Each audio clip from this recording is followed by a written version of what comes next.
నేను ఓడిపోయాను కాబట్టి ఎలక్షన్ కమిషన్కు డబ్బు లెక్కలు ఇవ్వాల్సిన పని లేదు అని మీరు అనుకుంటున్నారా? అలా అనుకుంటే మీరు చట్టానికి దొరికిపోయినట్టే. మిత్రులారా, మొన్న జరిగిన సర్పంచ్ మరియు వార్డు సభ్యుల ఎన్నికల్లో చాలామంది ఒక మాట అంటున్నారు, గెలిచిన వాళ్ళే లెక్కలు ఇవ్వాలి, ఓడిపోయిన వాళ్ళకి అవసరం లేదు. ఇది నిజమా? చట్టం ఇదేనా? ఈ వీడియో చివరి దాకా చూడండి, నిజం మీకే అర్థమవుతుంది. చట్టం ఏం చెబుతోంది?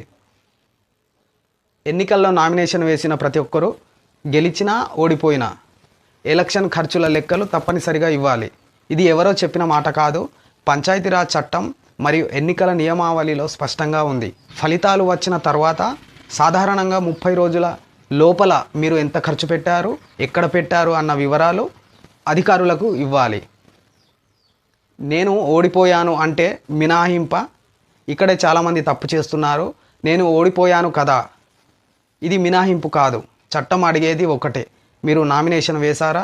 వేసుంటే ఖచ్చితంగా లెక్కలు ఇవ్వాల్సిందే. లెక్కలు ఇవ్వకపోతే ఏమవుతుంది? ఎలక్షన్ కమిషన్ నోటీసు, జరిమానా, రేపు మళ్ళీ ఎన్నికల్లో పోటీ చేసే అర్హత పోయే ప్రమాదం, అవసరమైతే కేసు కూడా. ఇది చిన్న విషయం కాదు మిత్రులారా.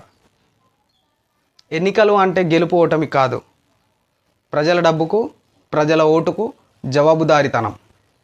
గెలిచిన వారికి, ఓడిపోయిన వారికి చట్టం ఒక్కటే. ఈ విషయం మీ గ్రామంలో తెలియకపోతే ఈ వీడియో వాళ్ళకు పంపండి.